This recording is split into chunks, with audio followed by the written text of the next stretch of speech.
que Paulo escreve para a igreja de Tessalônica, a segunda carta que ele escreve a Tessalônica, no capítulo 3, versículo 16. Deus abençoe o nosso ministério de louvor também. Logo após a leitura, eu quero passar aqui um vídeo, certo? Hoje é um dia também de oferta missionária. No ano passado, 2014, a nossa igreja enviou para o campo missionário uma soma muito preciosa, muito boa, em termos de valor, para o projeto missionário, ok? Eu creio que girou em torno de R$5.000 que essa igreja enviou para o campo missionário, para atender as necessidades. Eu gostaria de passar esse vídeo, certo? Só vamos ler o texto que diz assim: o próprio Senhor de paz lhe dê paz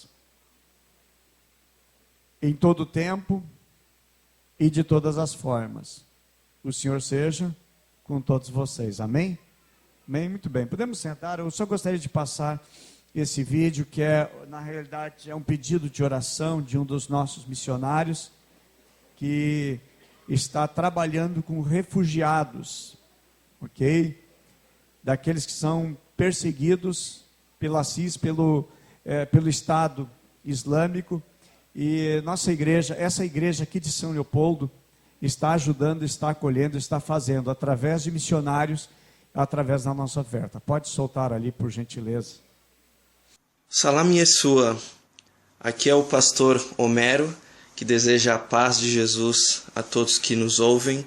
Eu e a minha esposa Débora e o nosso filho Atos, nós somos a família Aziz, e nós somos missionários da Missão Desafio no Oriente Médio, com projetos de desenvolvimento comunitário para apoiar a igreja sofredora em todo o mundo árabe. E eu queria compartilhar com vocês o nosso último boletim de oração. Nós chegamos ao Oriente Médio com o desafio de socorrer um pequeno grupo de algumas centenas de cristãos iraquianos que se refugiaram após a onda severa de perseguição que vem devastando o norte do Iraque, nesses últimos 2 meses especialmente. Essas famílias estão fora dos programas internacionais de ajuda humanitária da ONU, da Caritas Internacional, que é um órgão católico responsável por apoiar refugiados, e dos órgãos governamentais. Essas famílias foram identificadas por nós, e agora nessas semanas que sucedem a nossa chegada aqui, elas vão receber uma visita muito especial nossa, e nós temos levado uma cesta básica, cobertores, brinquedos e uma palavra de encorajamento para cada uma dessas famílias cristãs que estão refugiadas em nosso país. A primeira família que nós visitamos, ela tem uma história muito dura de perseguição e de sofrimento. O Hadir, ele é um cristão caldeu, viúvo, que tem que criar sozinho 4 filhos. Ele tem 3 meninas e um menino, a Raida, a Had, Ivana e o Adrian. E a irmã mais nova dele, a Tauride, passou a viver com ele e com os seus filhos quando ele se tornou viúvo alguns anos atrás. Juntamente com o seu primo Nur, que é casado com Moril, que é mãe de uma menina chamada Mari, o Hadir e o seu primo cuidavam juntos de uma pequena fazenda que a família tinha num vilarejo cristão ao lado de uma cidade muito grande cristã no norte do Iraque chamada Mossul.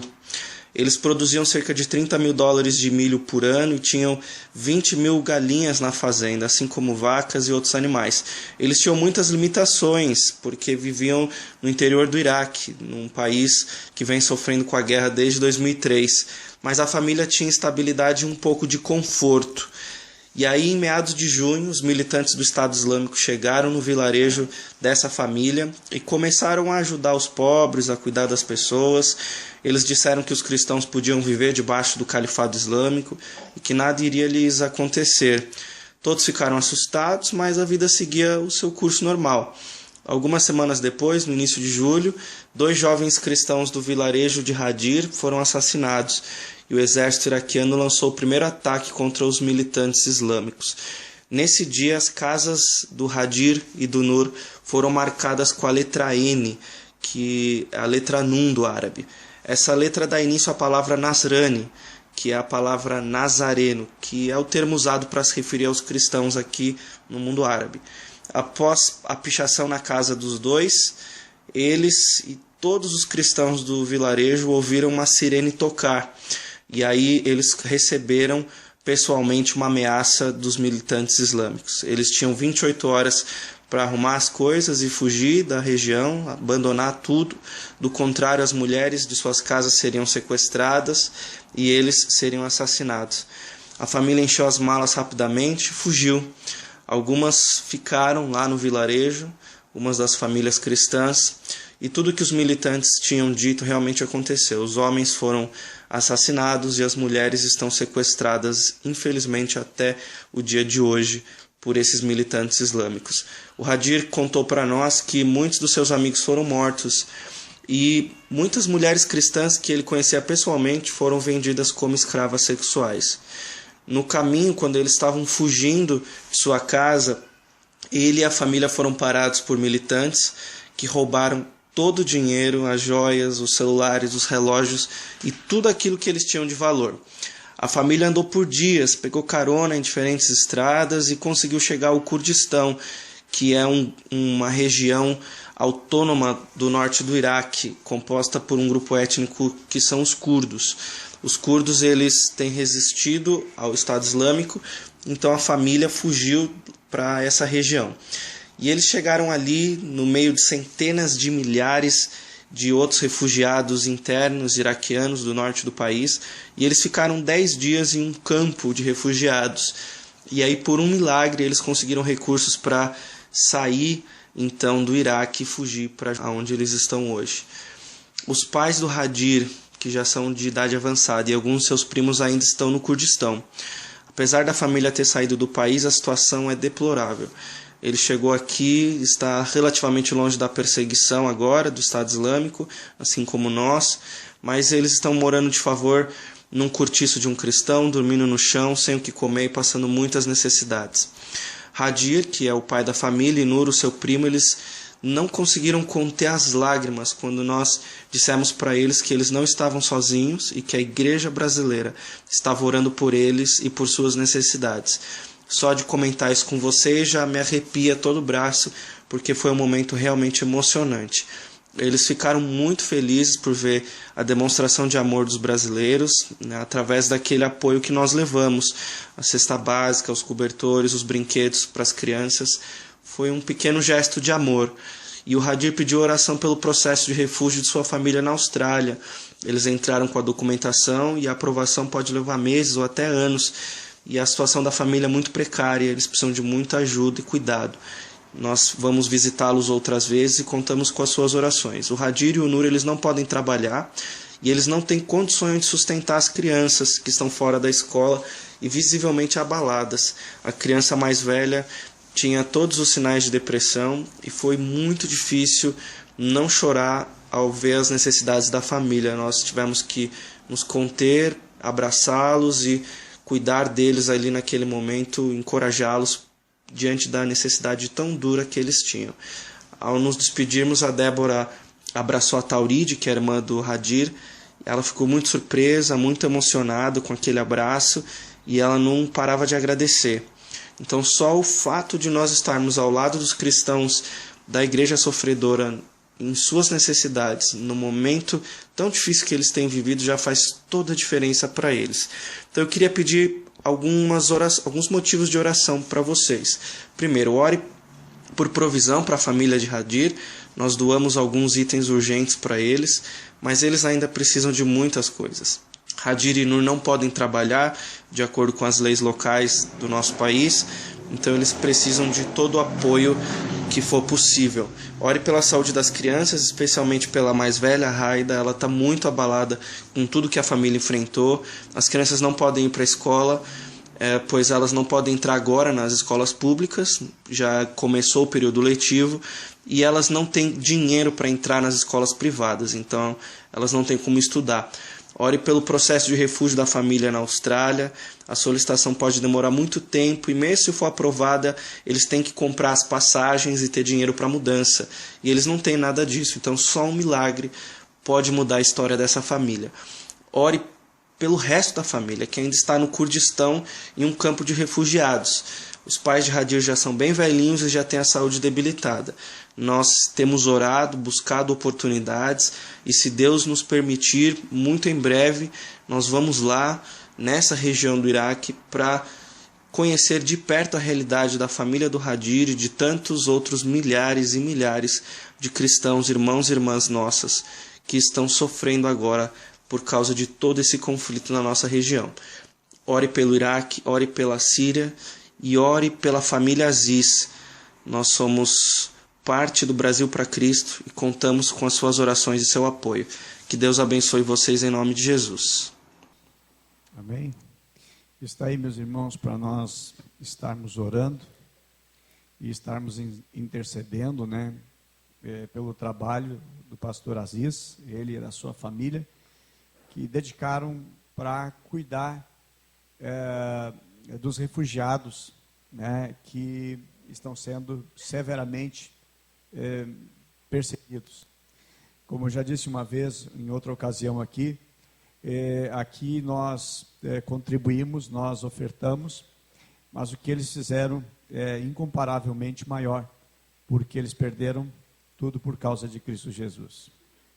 Não negaram a sua fé, e que nós aqui no Brasil, que temos essa liberdade, enquanto existe, essa liberdade religiosa, que venhamos aproveitar muito bem para falarmos de Jesus a tantos quantos necessitam e precisam.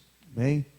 E essa igreja, eu fico muito feliz, porque essa igreja é uma igreja que tem abraçado a causa, tem ajudado, tem mandado todo mês a oferta para a missão Desafio, que sustenta e que mantém pastor Aziz e o trabalho ali. Agora, uma das últimas notícias também, teve um médico que teve que sair do Iraque, juntamente com sua filha, que recém-formada em dentista, estão ajudando uma clínica médica que nós investimos lá e atende, né, os refugiados sem custo nenhum. Não tem ajuda do governo, não tem um centavo do governo, mas a nossa oferta está fazendo a diferença para esses refugiados. São milhares, milhares e milhares de refugiados. Então orem pela família do Hadir, orem pelo pastor Aziz, para que Deus abençoe esse trabalho que é feito e com grande dedicação. Orando e contribuindo. Esse é o nosso papel e esse é o nosso cuidado. Amém? Que Deus abençoe. Também a pastora Luciana não está aqui, nesse momento está a bordo de um ônibus, retornando da região sul, onde esteve ministrando, hoje pela manhã e na parte da tarde também, no encontro regional, certo? Também eu comunico os irmãos que, inclusive depois de terminado o culto, o Roberto vai estar encerrando o culto, eu vou na rodoviária em Porto Alegre, que o ônibus só desce em Porto Alegre para buscá-la. No início agora, irmãos, de julho, nós estamos recomeçando novamente o projeto Natanael, amém?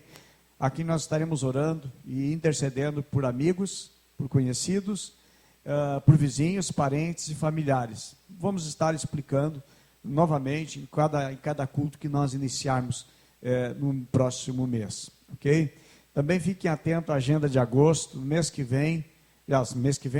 de agosto, nós vamos ter o nosso retiro de impacto. Ele não será naquela data que está na agenda, será invertido a semana, ok? Ele está no dia 22 de agosto, mas dia 22 de agosto, nós vamos trazer o nosso encontro de liderança da igreja para esta data do dia 22. Por quê? Porque quem vem estar ministrando aqui é o pastor Joel Estevanato, lá de São Paulo, da igreja do Mandaqui, que é o responsável por todo o trabalho missionário no mundo que nós temos através da Missão Desafio, né? Ele é o idealizador, a pessoa a quem Deus inspirou, e é a pessoa que tem enviado várias pessoas, né, por todo o mundo, por todo o campo, abrindo a obra e fazendo a obra de Deus. Temos algumas igrejas na Europa, na África, no mundo islâmico, e semana que vem o pastor Joel está viajando, depois retorna no início de julho, né, e ele vai estar em agosto conosco, ministrando o nosso encontro de líderes, amém? Então vamos ter um seminário de liderança, então fique atento, porque numa semana nós temos o impacto, e na outra semana nós teremos então o seminário de liderança. o seminário de aprisco. E no mês de setembro, outro mês seguinte, nós temos o face a face para as mulheres, e no outro mês, no mês de agosto, teremos o face a face para os homens. Então vamos nos preparando para isto. Amém? Muito bem. Vamos para a palavra então, meus irmãos. O texto que nós lemos diz: o próprio Senhor de paz lhe dê paz em todo o tempo e de todas as formas. Observe que o texto aqui que nós fizemos a leitura diz: ora, o Senhor da paz, Ele pessoalmente vos dê continuamente a paz em todas as circunstâncias, diz em outra versão. Mas na versão do NVI, diz: o próprio Senhor da paz lhe dê paz. E quando essa paz? Diz assim: em todo o tempo e de todas as formas, esta paz. E eu quero falar nesta noite, irmãos, sobre esta paz. Paz que no grego é usada a palavra eirene, e no hebraico é usada a palavra shalom. Paz é uma necessidade vital na nossa vida. O que mais o ser humano necessita e precisa é paz. O que mais arde de anseio no coração das pessoas é ter paz. Não adianta ter vida longa e não ter paz. Meu irmão, não adianta você ter dinheiro e não ter paz. Não adianta você ter uma casa bonita e não ter paz. Não adianta você ter um carrão e não ter paz. Não adianta ter roupa de marca e não ter paz. Não adianta ter uma boa formação e não ter paz. A maior necessidade do ser humano é paz. E paz você não encontra na farmácia, você não encontra no mercado, você não vai encontrar no hospital, não tem. E a paz que Deus fala, a paz que a Bíblia fala, não é uma paz química. Toma um remédio e se sente bem. Não é uma paz de cemitério ou um silêncio. Ah, que paz, que silêncio que tem, que paz que tem aqui agora. Isso não é paz, isso é silêncio. E silêncio muitas vezes não é sinônimo de paz. Sabe quando o marido e esposa brigam e um fica de cara amarrado e não conversa com o outro? E fica aquele ambiente pesado no casamento, na convivência familiar? Tem silêncio, mas aquele silêncio não é paz. Então silêncio não é sinônimo de paz. Agora, Jesus diz o seguinte, em João 14, verso 27, Jesus diz o seguinte: deixo-vos a paz, a minha paz vos dou. E ele diz: eu não dou como o mundo dá. Agora, irmãos, a paz que existe, que Deus tem, é mesmo tendo e atravessando dramas e lutas na vida. Essa é a paz de Deus, mesmo enfrentando batalhas, enfrentando crise, mas tem paz no coração. O bolso não tem um centavo para comprar um sabonete, não tem um centavo para comprar um açúcar, para adoçar o café, mas tem paz no coração. Então, sinônimo de paz não é dinheiro, não é recurso, não são bens, não são conquistas terrenas, não é isto. Paulo, por exemplo, ele está preso atrás das grades em Roma, de maneira injusta, por causa do Evangelho, e ele escreve em uma das 4 cartas, chamada Cartas da Prisão, porque ele escreveu dentro da prisão. Das cartas que nós temos de Paulo, tem 4 cartas que foram escritas na prisão. E uma delas, que é Filipenses, que é uma carta tão linda, tão bela, desafio você essa semana a ler Filipenses. Você lê em 10 minutos, em uma sentada, você lê uma carta tão rica e tão preciosa. E Paulo, ele escreve em Filipenses capítulo 4, no versículo 7, estando na cadeia, dentro da cadeia ele escreve o seguinte: E a paz de Deus, que excede todo entendimento, guardará o coração e os vossos pensamentos em Cristo Jesus. Quem escreve não é alguém que está atrás de uma mesa, de uma empresa bem-sucedida. É um homem que alguém pode dizer, o cara está falido, está envergonhado, está humilhado, atrás das grades, está numa prisão. Uma prisão fria, gelada, passando fome, passando frio, passando necessidade, porque comida de prisão não vem picanha. Às vezes é somente pão, pão velho, pão seco, sobras, restos. Não tinha um sistema penal que hoje custa caro para o governo, segundo o informe, segundo as notícias. Era muito precário. Eles viviam com o que era mandado para os prisioneiros. O governo, na época, não ia pagar horrores para sustentar um preso. E é ele que diz assim: a paz de Deus, que excede todo entendimento, guardará o coração de vocês e o pensamento de vocês em Cristo. Então é possível falar de paz, viver a paz, estar em paz, mesmo numa prisão, mesmo numa masmorra fria, gelada, mesmo num lugar insalubre. É possível desfrutar desta paz. Agora, o que não é paz? O que não é paz? Diga para a pessoa do seu lado assim: o que não é paz? Agora, irmãos, paz, olha só, primeira coisa que eu coloco aqui: paz não é ausência de presença, não é ausência de problemas. Paz não é não existir problemas. Paz, irmãos, é a presença manifesta de Deus no meio dos problemas. É uma convicção, uma certeza que mesmo que eu estou atravessando por um deserto, mesmo que eu estou atravessando por um vale sombrio, para o vale da sombra da morte, mas como diz o salmista, a segurança que ele está tendo, no meio do problema, ele diz que estava confiante no Senhor, mesmo passando pelo vale da sombra da morte, ele tinha paz. Paz não é ausência de dor, eu não estou doendo nada, estou sem enfermidade nenhuma, então eu estou com paz. Não.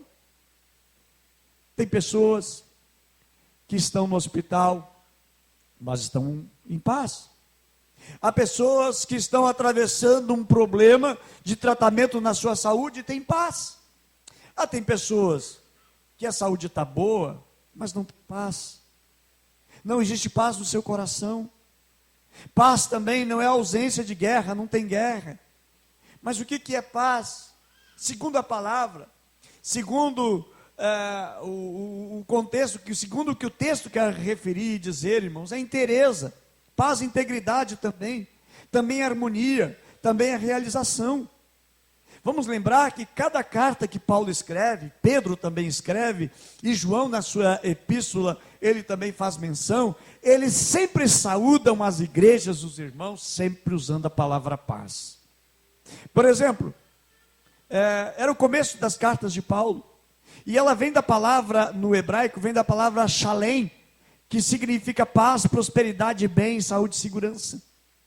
Romanos 1,7 diz: a todos os que estáis em Roma, amados do Senhor, chamados a ser de santos, graça a vós, paz da parte de Deus, nosso Pai, e do Senhor Jesus Cristo. Ele já saúda a igreja, desejando paz para aquela igreja. 1 Coríntios 1,3 diz: graça seja convosco e paz da parte de Deus, nosso Pai, e do Senhor Jesus Cristo. 2 Coríntios 1,2, graça e paz da parte de Deus, nosso Pai, do Senhor Jesus Cristo.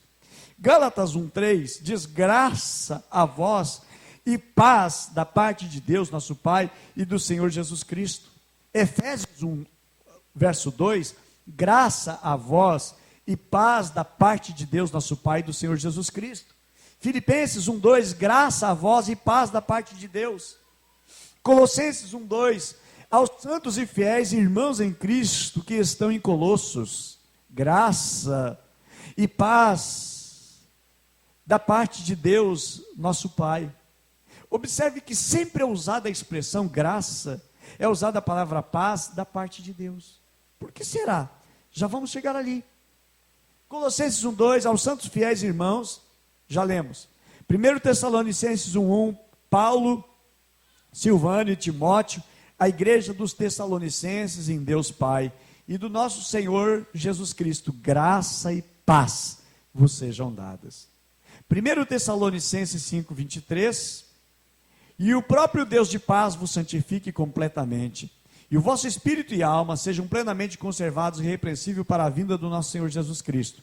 2 Tessalonicenses 1:2, graça a vós e paz da parte de Deus Pai e do Senhor Jesus Cristo. 1 Timóteo 1:2, a Timóteo, meu verdadeiro filho na fé, graça, misericórdia e paz da parte de Deus Pai e de Jesus e de Cristo Jesus nosso Senhor. 2 Timóteo 1:2, a Timóteo, filho amado, graça, misericórdia e paz da parte de Deus Pai e de Cristo Jesus nosso Senhor. Tito 1:4, a Tito, meu verdadeiro filho, segundo a fé, que nos é comum graça e paz da parte de Deus e de Cristo Jesus nosso Salvador. E Filemão 1:3, graça a vós e paz da parte de Deus, nosso Pai e do Senhor Jesus Cristo.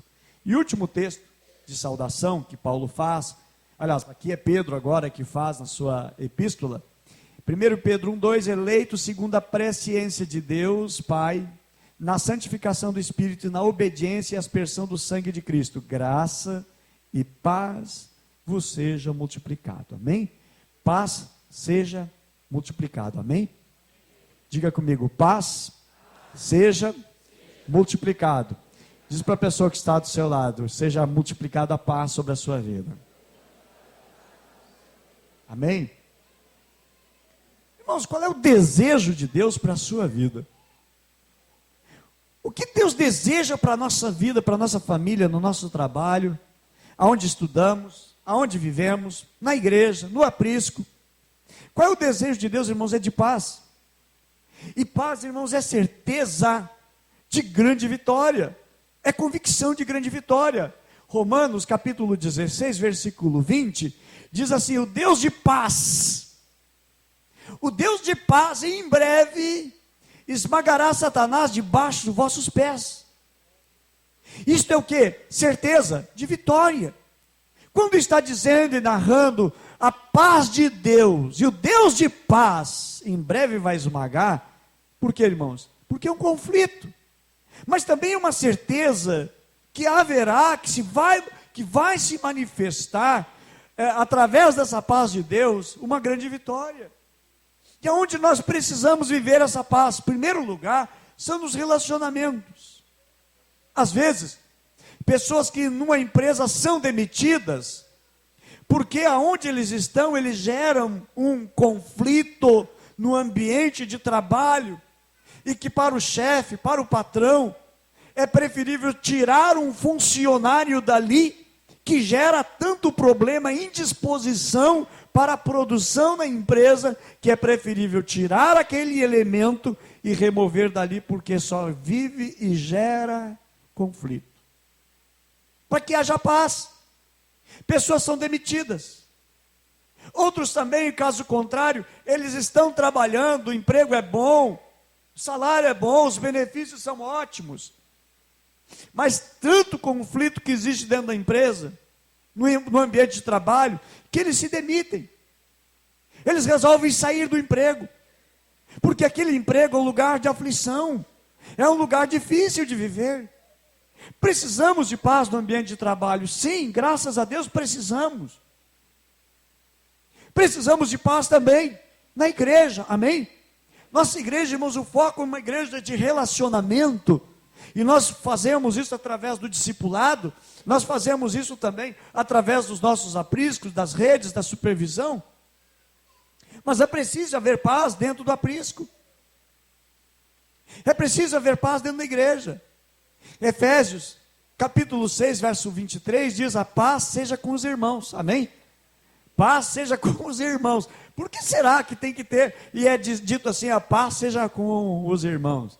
Será que os irmãos não estavam vivendo lá em paz uns com os outros? Bom, o apóstolo Paulo, ele escreve a primeira carta de Coríntios, porque tinha problema na igreja, divisão na igreja. Tinha, irmãos, a igreja não era um lugar de adoração, era um lugar de competição. A ceia em Coríntios era uma confusão, era uma bagunça. Eles não usavam o suco, eles usavam o vinho mesmo. E alguns, embebedavam. Sabe lá, se o pastor diz, olha, vamos usar suco a partir de agora. Eu digo, não, tá louco, vamos trocar de pastor. Mas vamos deixar o vinho na nossa ceia. Nós não usamos o vinho, nós usamos o suco. Sabe aqueles irmãos que tiveram luta com o alcoolismo, de repente aquele golinho vai incitar um desejo, então nós já eliminamos, é o suco, é o fruto da uva mesmo. Mas eles se embebedavam. Comiam demais a ceia, não era um pãozinho que nós usamos simbólico, era comida, eles comiam demais e deixavam faltando para os outros, que não sobrava para os demais. Havia conflito. E Paulo, ele escreve em Efésios, paz seja com os irmãos. E ele ainda acrescenta, e amor com fé. Não adianta só ter fé, tem que ter amor. E amor com fé é uma bênção, amém?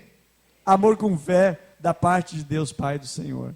Agora, Hebreus capítulo 14, aliás, Hebreus capítulo 12, versículo 14, diz o seguinte: segui a paz com todos. Segui a paz com todos. Segui a paz com todos.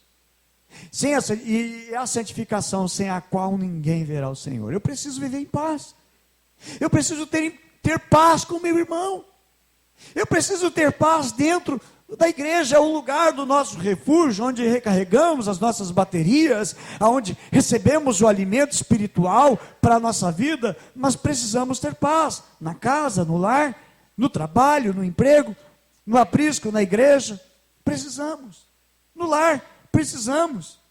Lares, famílias que se desfazem por falta de paz. Lucas capítulo 10, verso 5, diz assim: assim que entrardes numa casa, dizei em primeiro lugar. Jesus estava instruindo os discípulos, olha, quando vocês entrarem numa casa, primeira coisa que vocês digam, paz seja sobre esse lugar. Paz seja sobre esta casa. Lucas capítulo 5, paz seja sobre essa casa. Vai entrar numa casa? Paz seja sobre essa casa. Porque muitas vezes as casas, irmãos, que é o lugar onde deveria haver mais harmonia e entendimento, mas é o lugar de maior briga e maior guerra. Algumas pessoas que é o último lugar que gostariam de ir é para sua casa. Porque em casa é um ringue. Em casa é um ambiente de guerra. Em casa é um lugar de humilhação, maltrato, onde existe desprezo. E a primeira coisa que Jesus está ensinando para os seus discípulos, quando eles entrarem numa casa, primeira coisa, paz seja sobre essa casa, para que haja harmonia, a oração pela casa, para que haja paz, para que haja alegria. E é a primeira expressão que Jesus está ensinando, para que haja. Precisa haver paz com os pais, precisa haver paz com os filhos, precisa haver essa paz com os irmãos, precisa haver essa paz com o cônjuge. Se nós vamos ler, meus irmãos, os ensinamentos, não cabe-nos o tempo aqui, falar sobre relacionamento conjugal, falar sobre relacionamento familiar, mas o tema ele se expande para isto. É o lugar que precisa haver, existir, tormento dentro de casa, tribulação dentro de casa.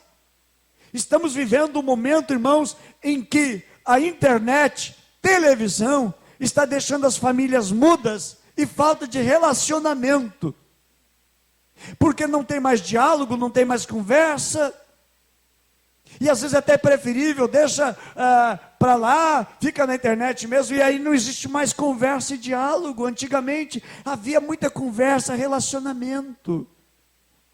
O ser humano vai vivendo uma tendência de viver o isolamento.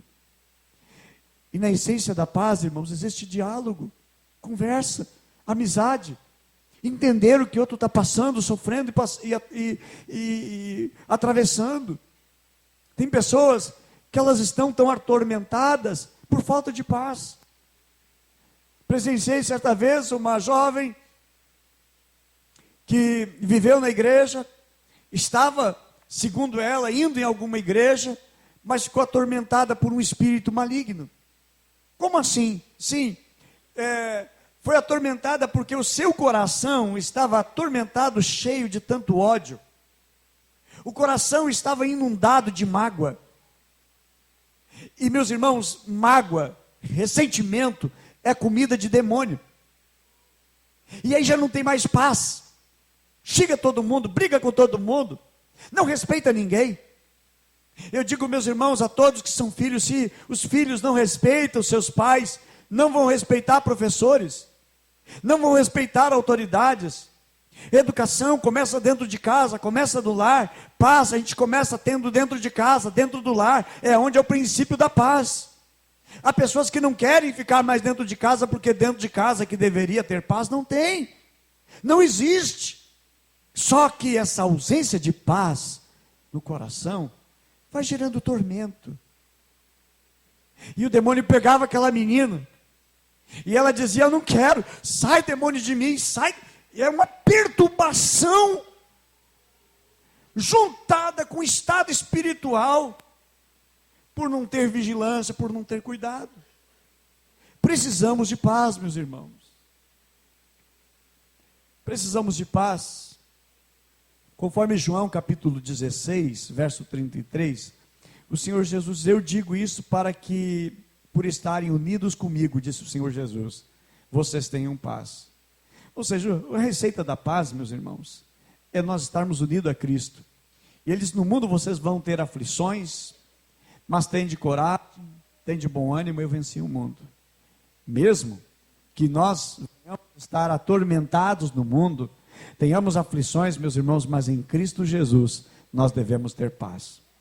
Por isso que ele disse: isso vos digo para, por estarem unidos a mim, vocês tenham paz. João capítulo 16, verso 33. Nós temos que ter paz também nas decisões. Pastor, eu tenho uma decisão para fazer, eu não sei o que eu faço. Falta de paz. E a Bíblia diz, em Colossenses capítulo 3, versículo 15, que aquilo que eu for fazer, tem que passar pelo crivo da paz. Como alguém uma vez perguntou: pastor, eu estou para fazer tal coisa, o que eu faço, pastor? Eu pergunto: você tem paz nisso? Pastor, eu estou angustiado, eu estou aflito. Eu digo: então você não tem paz, então não entra. É o termômetro das nossas decisões, o que você precisa decidir.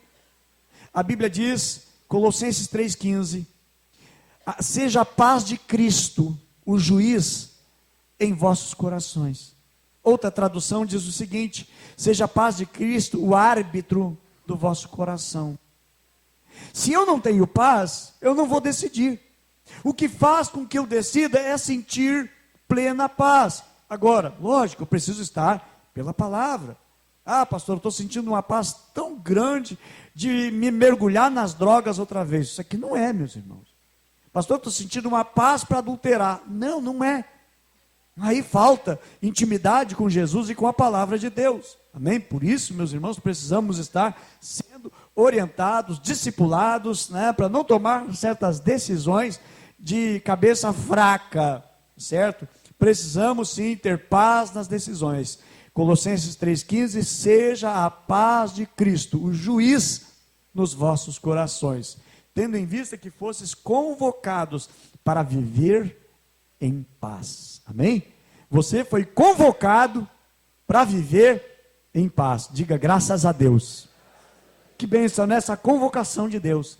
Eu fui convocado para viver em paz, como membro de um só corpo, e sedes agradecidos, diz o Senhor, diz-nos Paulo em Colossenses 3,15. Agora, irmãos, é possível sim, no meio das tempestades e das turbulências na vida, vivermos e termos paz. João capítulo 16, verso 33, diz assim: eu vos preveni sobre esses acontecimentos, para que em mim, disse o Senhor Jesus, tenhais paz. Neste mundo sofrereis tribulações, mas tende fé e coragem, eu venci o mundo. João capítulo 20, versículo 19, então, ao entardecer daquele dia, o primeiro dia da semana, os discípulos estavam reunidos a portas trancadas, por medo das autoridades judaicas. Jesus apareceu após a ressurreição, na sua ressurreição, e pôs-se ao meio deles e disse: paz seja convosco. Qual é a expressão que Jesus disse? Ô gente, cheguei, eu estou vivo. Não, primeira coisa, paz seja convosco. Eles estavam com medo. Eles estavam sendo pressionados, perseguidos pelas autoridades judaicas. Eles estavam com as portas fechadas, janelas trancadas, porque eles estavam atormentados. E a primeira palavra que Jesus diz, depois que ressuscita: paz seja com vocês. É a palavra que ele diz para os discípulos quando entrar numa casa: digam, paz seja sobre essa casa. Porque, irmãos, é o maior anseio, é a maior necessidade que o ser humano enfrenta. E a primeira expressão que Jesus diz, após ter morrido na cruz e ter ressuscitado: paz seja com vocês. João capítulo 20, verso 21, e Jesus disse mais uma vez: paz seja convosco.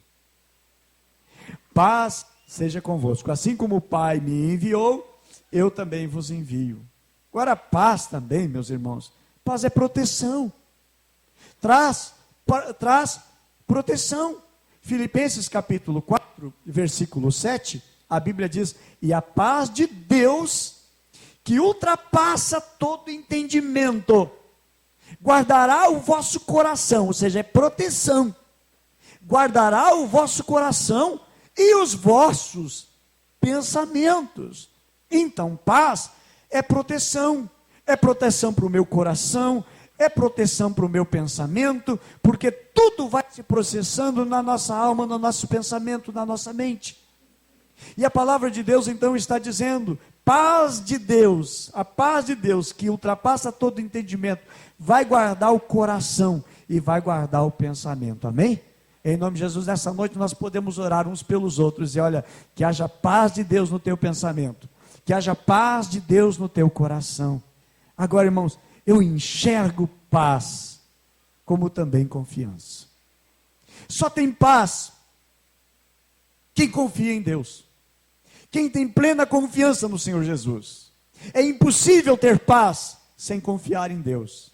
Você imagina, você está sendo perseguido por algum assaltante, algum bandido, e você está aflito, angustiado, mas de repente você vê assim os 6, 7 camburão da polícia, certo? E eles estão olhando você, eles vão na sua direção.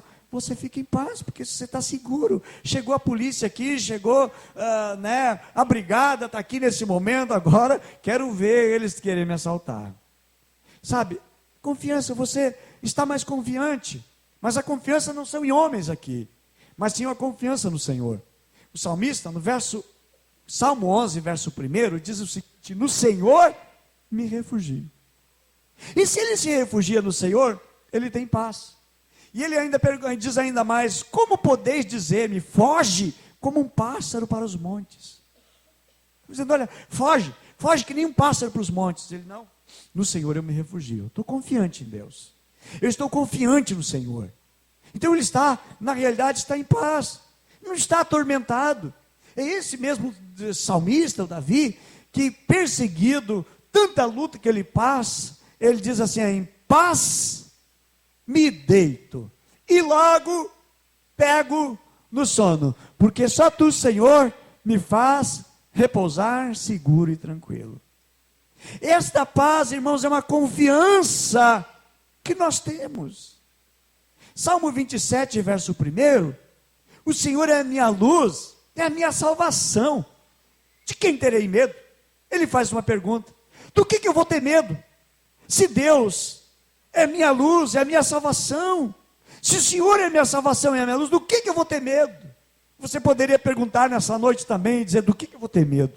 Se o Senhor é minha salvação, se o Senhor é a minha luz, do que eu vou ter medo? Do que temerei? E ele ainda diz, complementa ainda em Salmo 27, 1, o Senhor garante a minha existência, amém? Diga graças a Deus. E ele ainda faz outra pergunta: o que eu haveria de recear? Por que eu vou recear alguma coisa?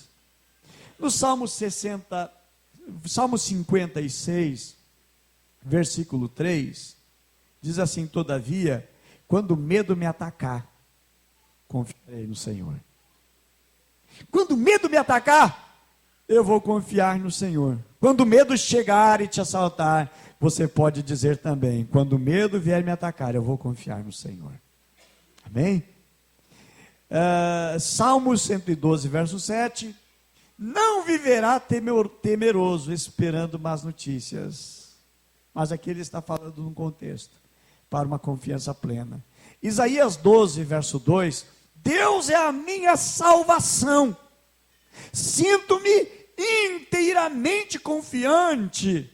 De nada tenho receio. Porquanto o Senhor, sim, o Senhor é a minha força, Ele é o meu cântico, é a razão de eu cantar, é a razão de eu estar alegre. Nele confiarei, porque o Senhor é a minha justiça. Isaías 41, verso 10 e 14 também.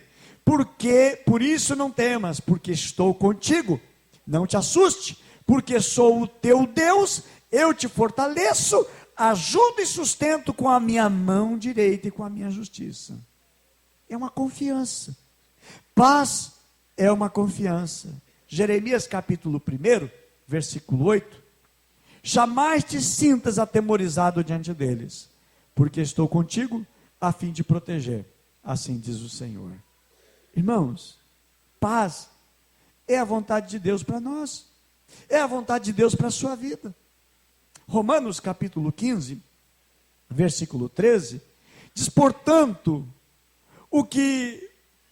que o Deus da esperança vos abençoe plenamente, e com toda alegria e paz, com toda alegria e paz, à medida da vossa fé nele, para que transbordeis de esperança pelo poder do Espírito Santo. Paulo, irmãos, apóstolo para os gentios, ele transcreve isto. E segundo Tessalonicenses, o texto que nós lemos: ora, o Deus de paz, Ele pessoalmente vos dê continuamente paz, em todas as circunstâncias. Amém?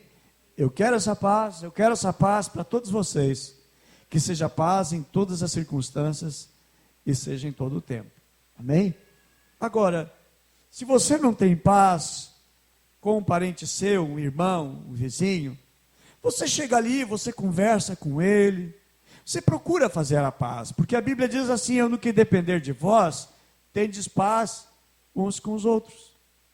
Mas vamos supor o seguinte, que você é uma pessoa que vive de aluguel, você está atravessando uma doença terrível, você gasta horrores com medicamento, e você está agora desempregado, e você está numa situação ruim. Mas tem alguém que é multimilionário, e essa pessoa não gosta de você. Essa pessoa tem de tudo para estragar a sua vida.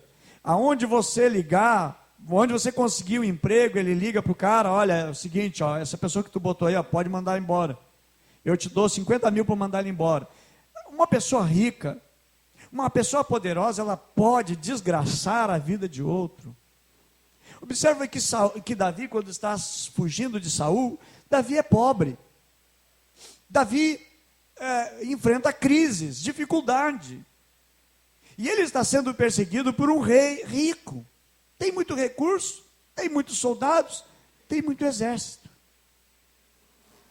Então compare que não é nada fácil uma pessoa que vive em condições extremas de pobreza e necessidade lutar contra um grande rico. E não adianta que ele dizer: eu quero fazer as pazes. Vamos dizer, meus irmãos, que a família do pastor Aziz ali, ou Hadir, que foi perseguido e teve que perder tudo, ele chegasse lá para o líder do Estado Islâmico e diz: olha, por favor, me deixa em paz aí, eu quero, porque senão eu vou bater em ti. Como? Ele perdeu tudo, ele não tem força para lutar contra o Estado Islâmico. Aliás, países não estão conseguindo. O Iraque eles estão dominando. Estão entrando na Síria. Estão invadindo países. Estão derrotando exércitos inteiros. Como pode, por exemplo, nessa situação, o Hadir ir lá e peitar e enfrentar? Não, ele morre na hora. Irmãos, eu digo isso para comparar com vocês, pelo estado da humanidade, que vive sem paz.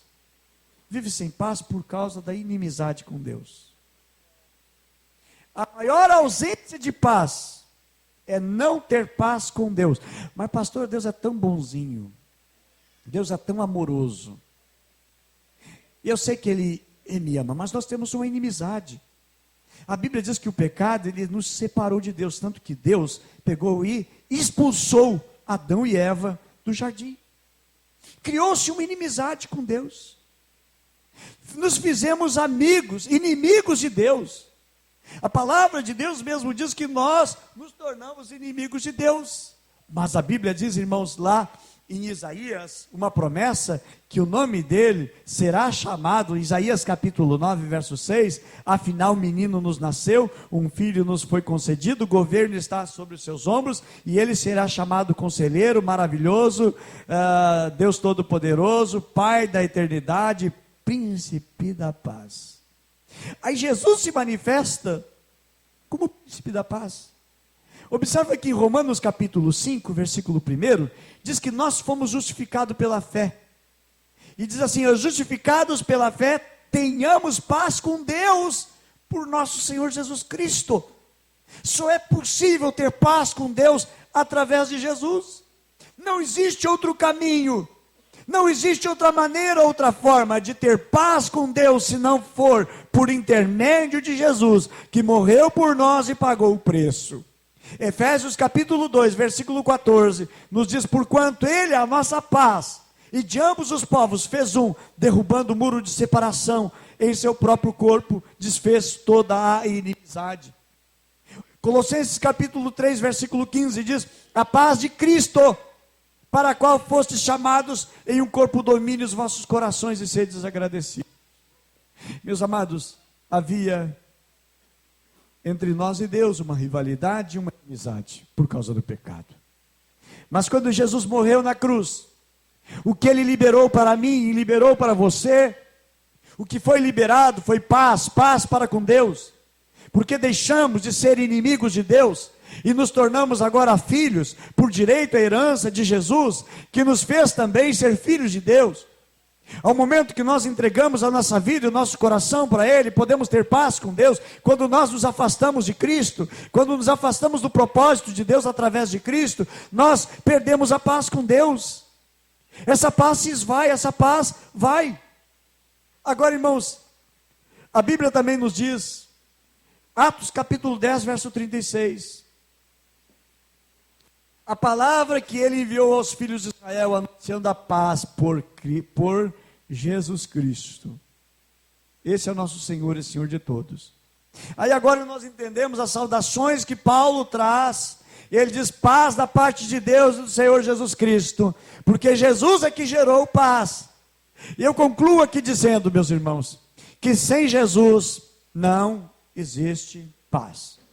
Sem Jesus não tem paz. Paz entre uma nação e outra que estão em guerra existe, não porque um eliminou totalmente os inimigos, não consegue. A Primeira Guerra Mundial, a Segunda Guerra Mundial, não foi porque teve que haver, meus irmãos, um acordo de paz. E esse acordo de paz é ceder de um lado, ceder de outro, é uma negociação, é uma comercialização, para que possa haver paz. Embora paz não se compre, paz é cara, porque paz é um acordo. Existe o acordo de paz, que não é apenas um aperto de mão.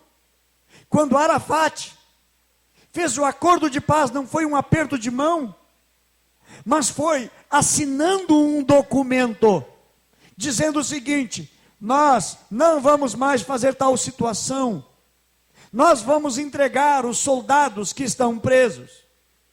Agora Hamas começou a mandar, aliás, nessa guerra agora que teve entre Israel e a Palestina ali, foi os Hamas, não?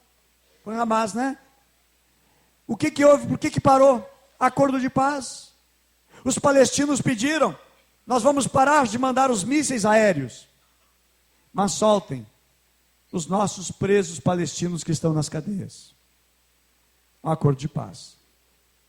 Outra situação que foi solicitada. Nós queremos a abertura de acesso à navegação. Nós queremos que o aeroporto nosso seja restaurado também. Esse acordo teve que ceder. Houve uma negociação de paz. Paz é um negócio. E na cruz, o que Jesus estava fazendo era um acordo de paz. E nós não pagamos nada por esse acordo, mas o Senhor Jesus é que pagou esse preço. O Senhor Jesus pagou esse preço. Quando os palestinos, por exemplo, assinaram o acordo de paz, segundo a história, esse acordo, na realidade, foi quebrado muitas e muitas vezes. Mas, meus irmãos, o que Jesus fez por nós foi realmente um autêntico acordo de paz. E Ele gerou paz entre nós e Deus. E Ele trabalha, e Ele atua, e Ele age, para que haja paz, para que nós tenhamos essa paz. Não essa paz que é trazida pelo mundo, não essa paz que alguns podem nominar como paz, ausência de conflito, mas, meus irmãos, é grande a necessidade de vivermos em paz e termos essa paz, mesmo no meio das tribulações, mesmo no momento de dificuldade, mesmo no meio de tempestade. Essa é a vontade de Deus, amém? Eu gostaria nesta noite de orar, porque o nosso Deus, irmãos, é um Deus de paz. O Senhor Jesus já pagou o preço, para que nós tenhamos paz com Deus, e venhamos viver essa paz com Deus. Eu finalizo dizendo, meus irmãos, que o resultado, paz é resultado da presença de Deus. Quando a presença de Deus está, há plena paz. Quando Jesus entra no lugar de conflito, a primeira coisa que ele chega e ele diz é: paz seja convosco, porque aonde Jesus entra, tem paz.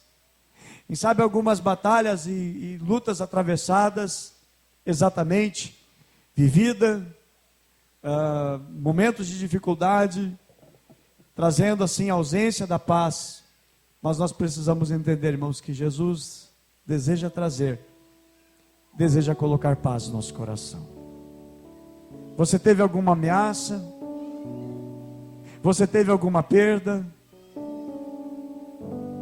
Mas que isso não tire a tua paz. Mas que esta noite, que estamos aqui cultuando ao Senhor, nós venhamos receber a paz que excede todo o entendimento. Que guarde o nosso coração, que guarde a nossa mente em Cristo Jesus, e que venhamos viver para proclamar as grandezas do Príncipe da Paz.